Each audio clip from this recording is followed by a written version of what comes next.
Pues buenos días, es un gusto saludarles este domingo y compartir con ustedes un mensaje, una plática que se llama La Nueva Revelación.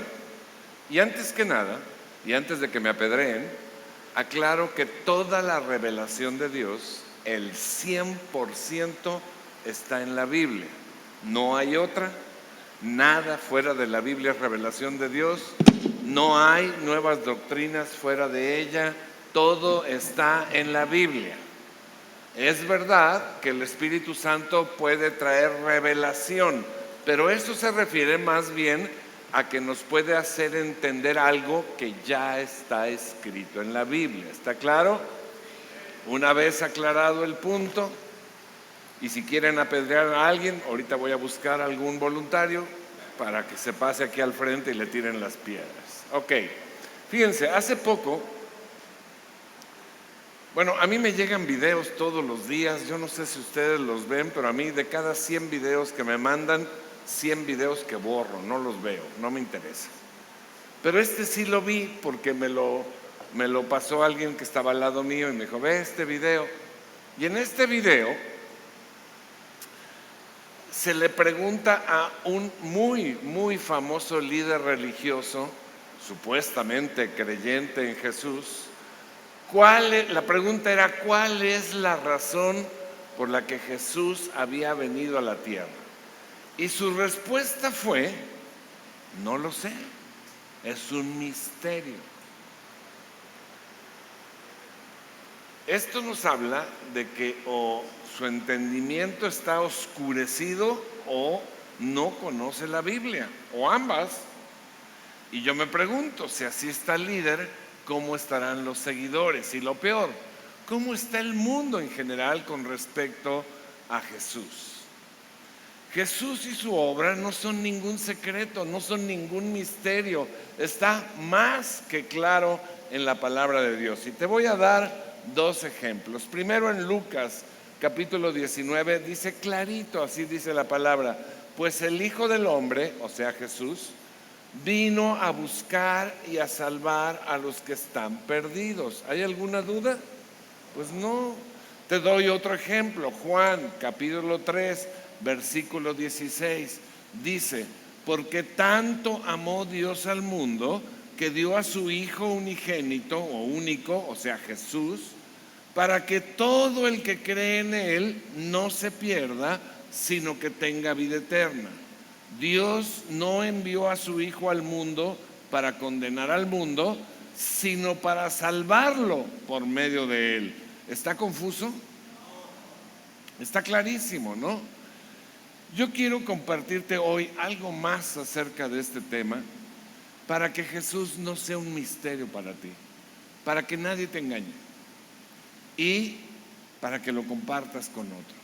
Por eso me voy a centrar en un pequeño pasaje que está en el libro de Hebreos.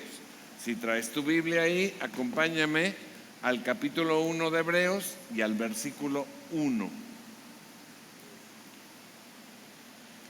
Dice la palabra,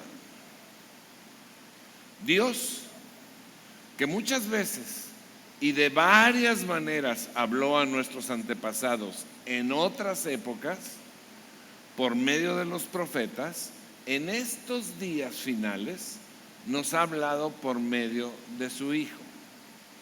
A este, o sea, al Hijo, a Jesús, lo designó heredero de todo y por medio de él hizo el universo.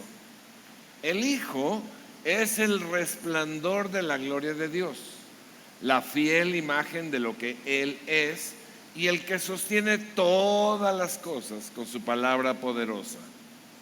Después de llevar a cabo la purificación de los pecados, se sentó a la derecha de la majestad en las alturas. Mire, si me dieran chance yo me podría pasar varias horas hablándole de estos 3 versículos, porque hay muchos tesoros, pero pues por atención especialmente a las personas adultos mayores, me voy a limitar a 4 horas nada más para explicar esto, ¿ok? Lo primero que vemos Lo primerito que dice aquí es que la revelación de Dios fue dada en dos momentos distintos de la historia. Lo que él llama en otras épocas, o sea, en el Antiguo Testamento, y lo que él llama en estos días finales, es decir, la que Jesús hizo cuando llegó a la tierra. Pero vea usted que al hablar, Dios se revela como un ser personal. No es un ente por allá perdido en el espacio, no es un ente, un espíritu ahí, una amalgama de algo, es un Dios personal que se comunica con el hombre, no se esconde de su creación. Y como vimos, hay dos revelaciones de Dios. La antigua en los tiempos proféticos y la nueva en Jesús. Eso es lo que dice, ¿verdad? Pero es el mismo Dios. Y las dos revelaciones se complementan a la perfección. El Señor habló a lo largo de la revelación del Antiguo Testamento de una manera progresiva, es decir, iba revelando cositas, cositas, cositas en diferentes tiempos a diferentes personas, a diferentes profetas, pero todo estaba hablando del mismo tema, todo hablaba del Mesías, todo se trataba de Jesús, todo se trataba del amor de Dios, todo se trataba de salvarnos de la muerte, de la condenación eterna. Y como todo se trataba del Mesías, esta revelación vino así, en partes. Por ejemplo, a Adán, Dios le reveló que el Mesías vendría de mujer. Después a otro profeta le dijo, y va a ser virgen. Luego a Noé le reveló la región del mundo en el que vendría, a la que pertenecería el Mesías. A Jacob le dijo de qué tribu, de sus 12, le dijo de qué tribu vendría el Mesías. A David le dijo de qué familia. A Miqueas, el profeta, le dijo en qué pueblo nacería Jesús. Te estoy hablando cientos o miles de años antes de que sucediera. A Daniel le dijo el tiempo preciso en que llegaría el Mesías. A Isaías le habló del sacrificio del Mesías. Por medio de Jonás nos encontramos con la ilustración de su sepultura y resurrección. Y en Isaías, el profeta, y en el profeta Oseas, habló de la resurrección del Mesías. A lo largo del Antiguo Testamento se fueron formando todas las piezas del rompecabezas, pero solamente en Jesús se reveló el cuadro completo, se hizo todo realidad. El mensaje del Antiguo Testamento era profético, porque anunciaba con declaraciones, con ilustraciones, con tipos, con figuras, todo lo que vendría. Pero llegó una nueva revelación que vino a hacer realidad la anterior. Esa revelación que vino a darle forma, a hacerlo realidad, fue la obra, fue la figura, fue la palabra de Jesús cuando llegó a este mundo. Entonces, hay total armonía y continuidad en los dos mensajes. ¿Sabes por qué? Porque es el mismo Dios el que sigue hablando, el mismito, no ha cambiado. Los cristianos no han inventado un nuevo Dios, no han inventado un nuevo mensaje. Hay un solo Dios verdadero, el que siempre ha existido, el que siempre ha hablado. El cristianismo, por lo tanto, algunos dicen es que el cristianismo empezó en el año 0 o 1 de esta era. No, de ninguna manera. Creer en Jesús es creer en el mismo Dios de siempre, es el mismo. Desde Adán y Eva, los creyentes del Antiguo Testamento se salvaban por fe creyendo en un Mesías que vendría. Nosotros nos salvamos por fe creyendo en un Mesías que ya vino. Es lo mismo. La única diferencia es el lugar en la historia donde estás o donde estamos. Ahora bien, este pasaje que leímos habla y dice en estos últimos días. Los últimos días se refiere al periodo. Cuando se escribió Hebreos, Jesús ya había muerto, había resucitado, había ascendido, y los últimos días se refieren a ese periodo entre su ascensión y su regreso. Porque Jesús va a regresar, está vivo, ¿no? Entonces tú y yo estamos en estos últimos días, días de gracia, días de paciencia de Dios. Y en estos días está abierta de par en par la puerta de la salvación al mundo.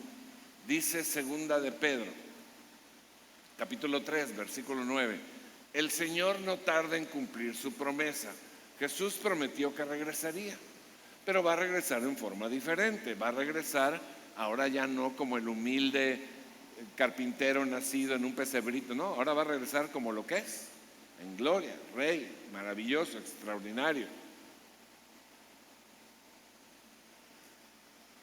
Y dice, el Señor no tarda en cumplir su promesa. ¿Cuál promesa? Pues esa, del regreso. Según entienden algunos la tardanza, más bien Él tiene paciencia con ustedes, porque no quiere que nadie perezca, sino que todos se arrepientan.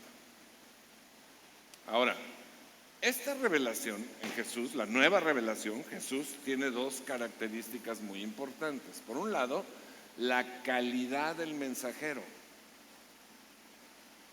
Dios no nos ha enviado un mensajero más, un profeta más, sino que Él se envió a sí mismo. Se envió a sí mismo, tomó forma humana para revelarnos su mensaje. Y no puede haber expresión más perfecta de la revelación de Dios que la que encontramos en Jesús, o sea, en Dios mismo. Y por el otro lado podemos entender que el mensajero es el mensaje. Jesús en sí es la palabra. Lo dice la Biblia, ¿no? Que Jesús es la palabra. De hecho, toda la Biblia es la palabra de Jesús. Y a Él se le llama el verbo, la palabra, ¿no? La revelación no está solamente en sus palabras, sino también en lo que Él hizo, en su persona y en su obra. Nosotros, pues, tenemos el privilegio de vivir en un tiempo que no solo recibimos un mensaje de parte de Dios, sino que además conocemos la revelación de Dios en el mensajero. A diferencia de los del Antiguo Testamento, lo que nosotros vemos, los del Antiguo Testamento veían la Biblia le llama sombra, ¿no? Como una imagen, como una ilustración. Y más o menos, pues no, la sombra no es lo mismo que la realidad, ¿no? Y se guiaban por esa sombra. Nosotros no vemos la sombra, vemos la realidad. Vemos la realidad, ¿no? De lo que es la revelación de Dios. Así que somos privilegiados. Sin embargo, en este tiempo seguimos necesitando al Espíritu Santo para que nos haga entender tanto la revelación, o sea, lo escrito, como lo que Dios quiere de nosotros. Por eso Jesús dijo en Juan 14:26, pero el Consolador, o sea, el Espíritu Santo, a quien el Padre enviará en mi nombre, les enseñará todas las cosas y les hará recordar todo lo que les he dicho. Les enseñará todas las cosas y les hará recordar todo lo que les he dicho. Por eso dicen que el Espíritu Santo se parece a la esposa, ¿verdad?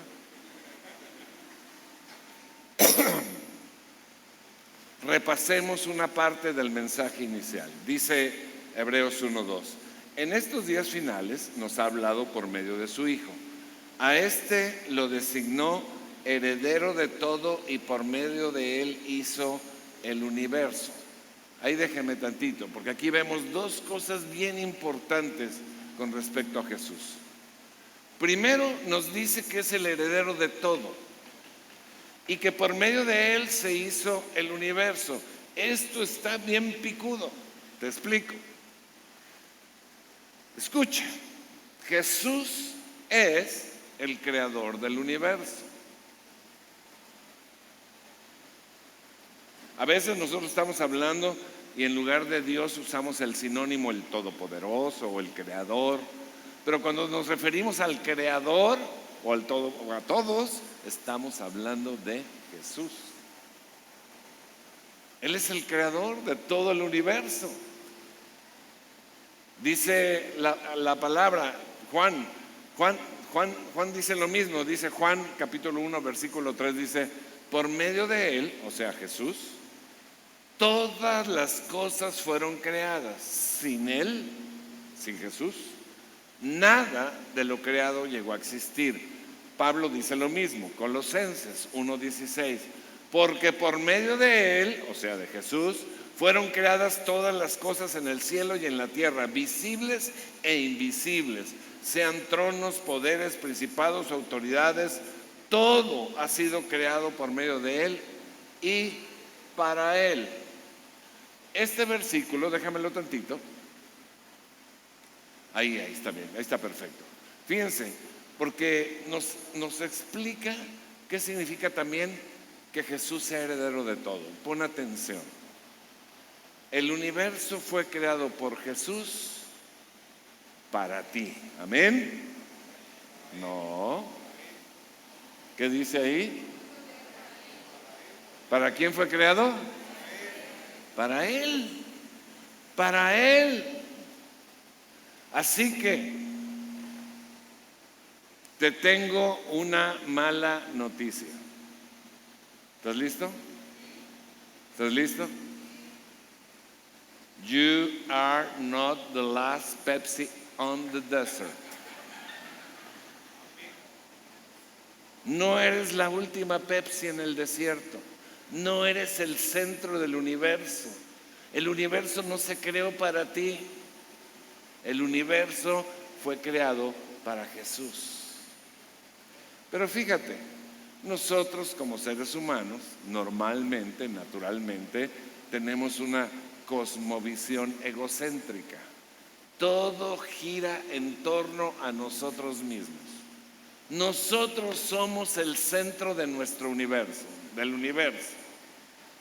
¿Sí?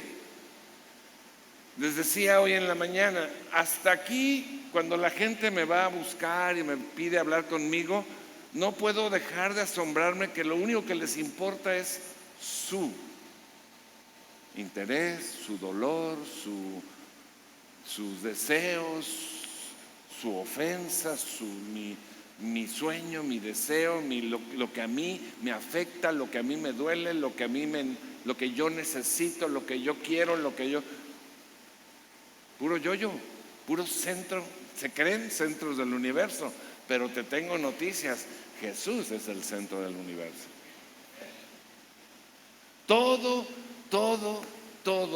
lo que sabemos es que Jesús hizo el universo para Él.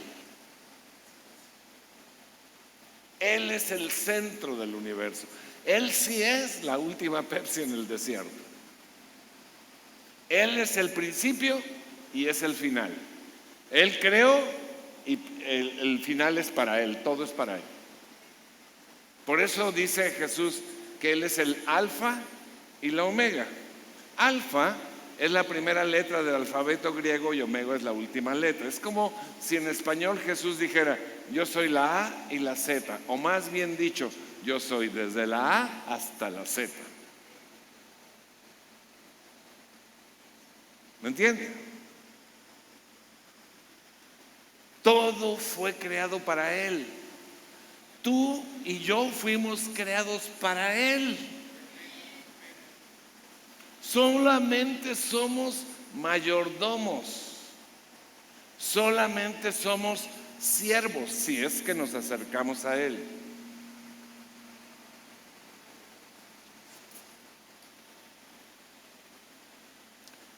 Si tú crees esto, si tú entiendes esto, debe traer una transformación radical en tu concepto de ti mismo.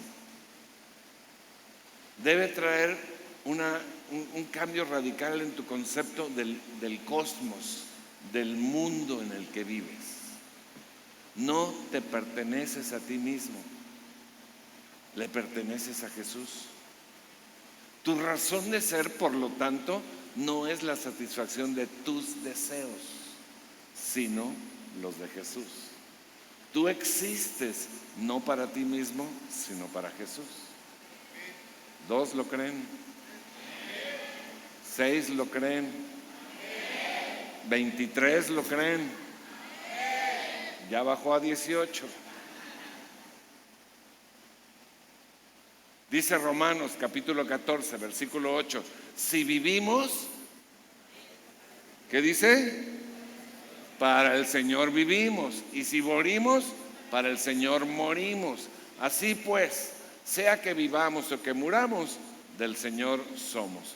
Esto, mi hermano, amigo, viejito, compadre, princesa, príncipe, mi rey, debe llevar a bajarte del trono de tu vida y poner a Jesús en él. ¿Sabes por qué? Porque Él es el heredero. Simplemente. Ahora, vamos al versículo final del pasaje que leímos. Hebreos capítulo 1, versículo 3. Dice aquí, el Hijo es el resplandor de la gloria de Dios. O sea, Jesús es el resplandor de la gloria de Dios, la fiel imagen de lo que Él es y el que sostiene todas las cosas con su palabra poderosa. Ahora, fíjate bien, sabemos que Dios es invisible porque es espíritu, que nadie lo puede ver, pero en Jesús se ha hecho visible para nosotros. Juan dice lo mismo, Juan 1:18 dice, a Dios nadie lo ha visto nunca. El Hijo unigénito, o sea Jesús, que es Dios y que vive en unión íntima con el Padre, nos lo ha dado a conocer.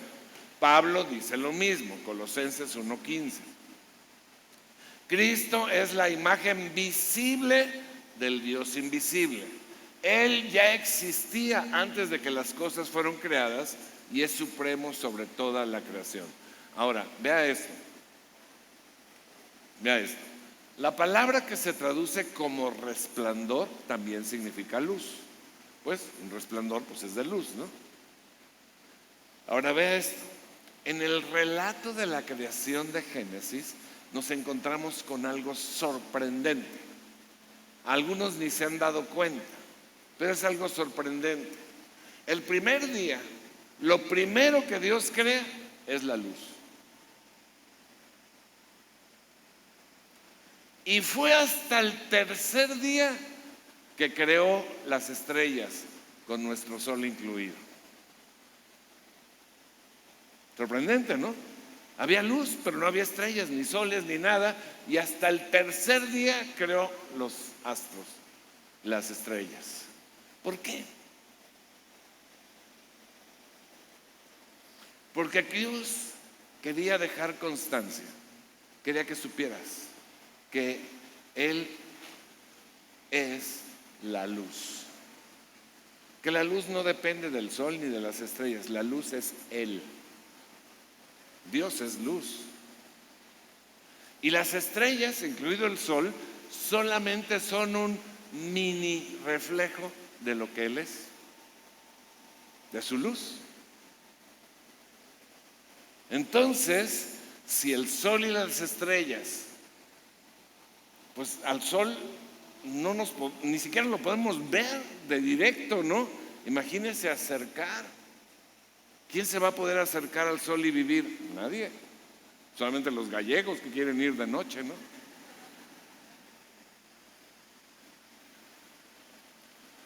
Entonces imagínate el tamaño del resplandor o de la luz de Dios. Por eso dice la Biblia que Dios es luz y nadie puede mirar a Dios y vivir. Esto en parte se refiere a lo físico, obviamente, pero también se refiere a algo más importante, se refiere a su perfecta santidad. O sea, mi hermano, viejito,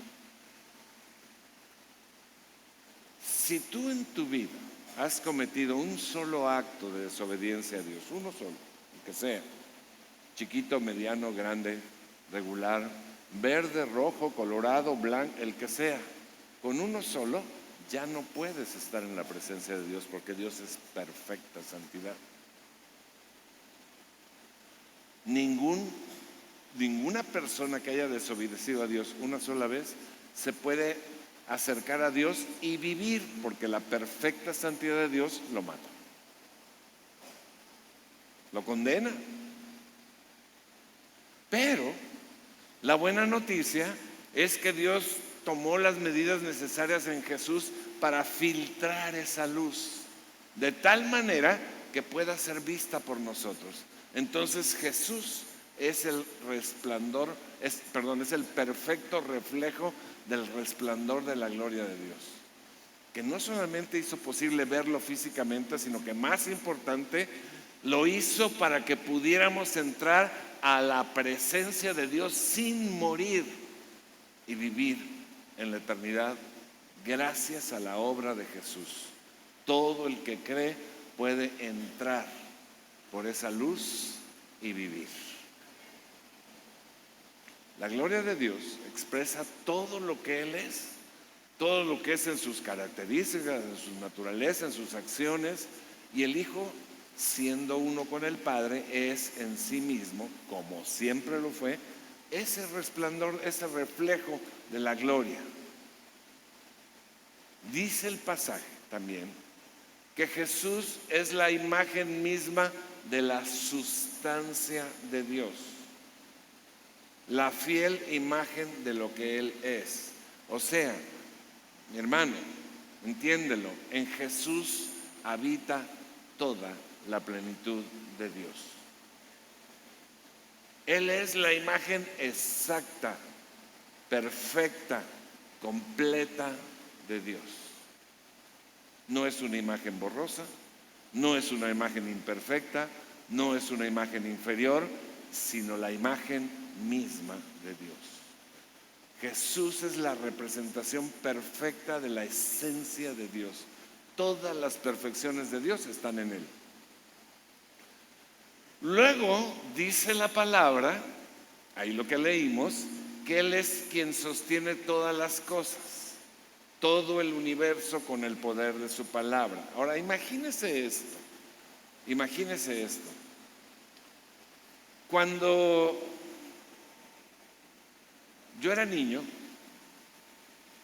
o sea, hace como unos 12, 14 años, yo veía las fotos del sistema solar. Entonces veías el Sol, la Luna, y Mercurio, Venus, Marte, Tierra, todos los planetas.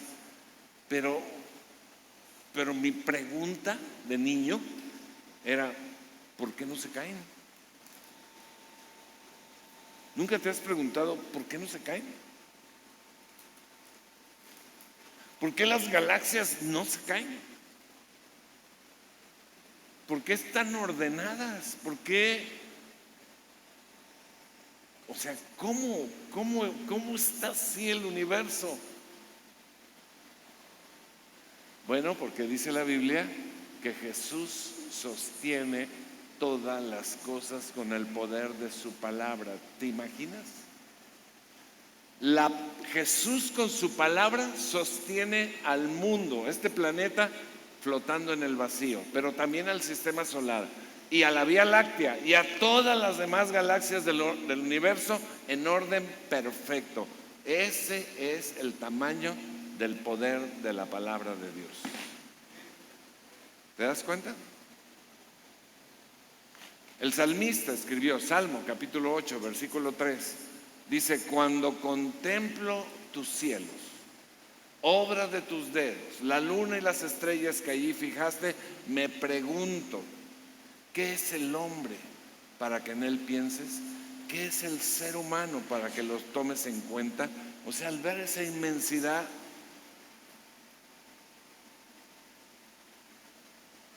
el pasaje que estamos leyendo desde el inicio termina así.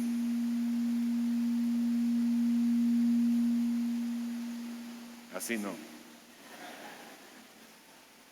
Hebreos capítulo 1, versículo 3. Dice la palabra: después de llevar, siguiente, hasta abajo dice, después de llevar a cabo la purificación de los pecados, se sentó a la derecha de la majestad en las alturas. Mira, Jesús llevó a cabo tu purificación, tu salvación del castigo eterno, si crees en Él. Y la obra de Jesús la hizo por amor a ti. Hizo lo que era imposible para ti y para mí. Él vivió una vida perfecta y sacrificó su vida en la cruz, sacrificó su inocencia en la cruz para que todo aquel que en Él crea pueda ser perdonado y tenga vida eterna. Aún más, si tú has puesto tu fe en Jesús y has sido purificado de tus pecados, también recibiste preciosas promesas que nosotros traducimos y entendemos como derechos, como el gozo de Dios, la paz de Dios, la sanidad de Dios y muchos otros que no fueron por tus méritos, sino por los méritos de Jesús. El rey David le decía al Señor: ¿qué te podemos dar a ti, Señor, si tú todo es tuyo, todo lo puedes?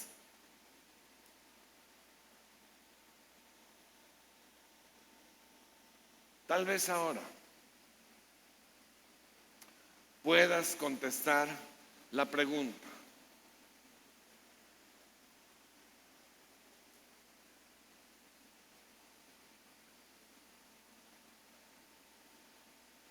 aquella que te dije al principio y que aquel hombre religioso no pudo contestar. ¿Por qué vino Jesús a la tierra en su primera venida? ¿Ya la puedes contestar? Vino para darnos ejemplo de cómo vivir. Vino para darnos una nueva revelación en su enseñanza. Vino para revelarnos a Dios. Pero principalmente vino para salvar al mundo por medio de sí mismo.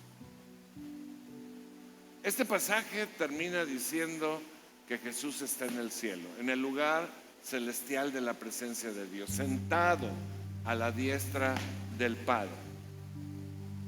Esta descripción es una figura ilustrativa. Esto de que está sentado allá a la diestra del Padre es una figura ilustrativa, donde Dios se aplica a sí mismo características humanas que no tiene, pero que lo hace para que lo podamos entender. Y la expresión "se sentó" implica que la obra de Jesús ya está completa. Jesús en la cruz, antes de morir, dijo: consumado es, o sea, ya todo está completo. Toda la obra de salvación está completa. Y la frase de que está sentado a la derecha del Padre también es una expresión simbólica, ilustrativa, para que nuestra mente más o menos pueda entender. Pero no significa que son dos personas, no hay dos tronos, sino todo lo contrario. Lo que nos está diciendo es que hay un solo trono y un solo Dios. La expresión nos está diciendo nuevamente que Jesús es Dios. Él se sienta en el trono celestial en virtud de lo que es, pero también en virtud de lo que ha hecho. Se sienta por ser el Rey y por haber efectuado una perfecta y completa obra de redención. Esto, mi hermano, amigo, es la nueva revelación.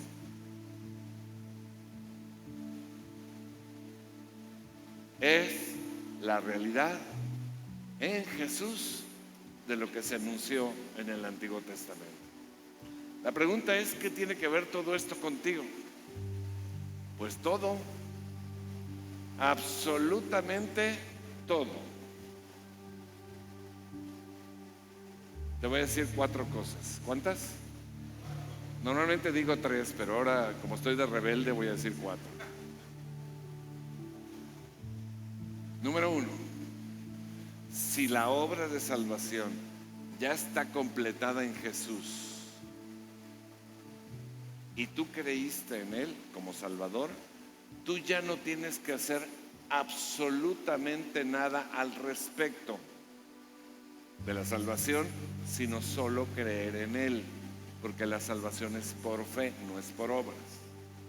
Ya no tienes que hacer mandas, ya no tienes que hacer sacrificios de ningún tipo, ya no tienes que dejar de comer esto o aquello, ya no tienes que cumplir rituales religiosos, ya no tienes que hacer nada, porque la obra de salvación ya está completa en Jesús.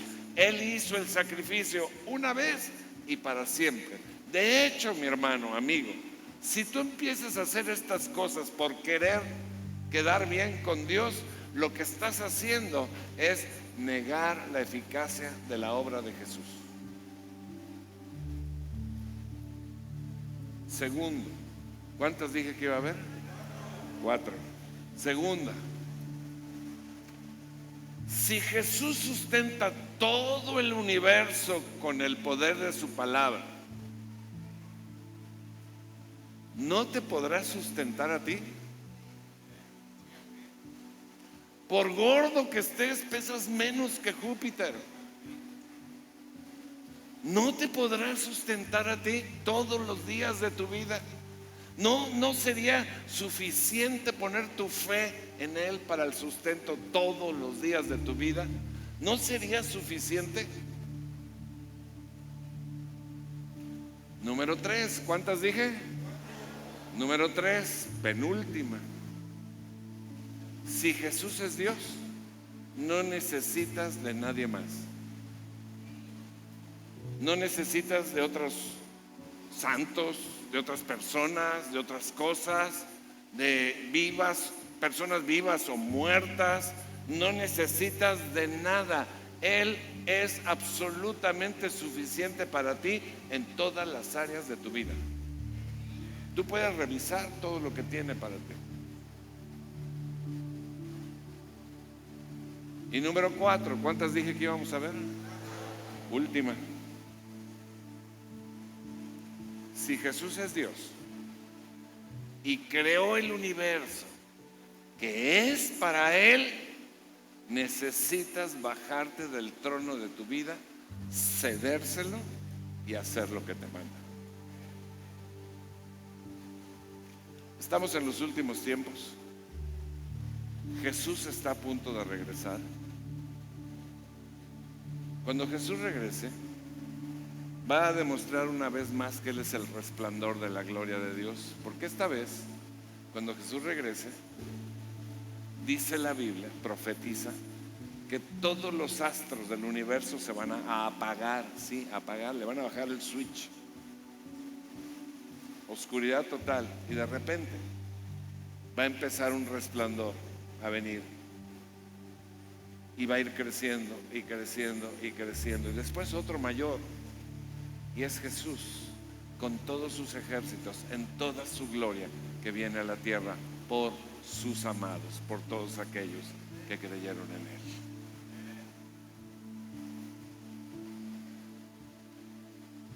Estamos en los últimos tiempos. Jesús está a punto de regresar y hay un sentido de urgencia para el mundo perdido.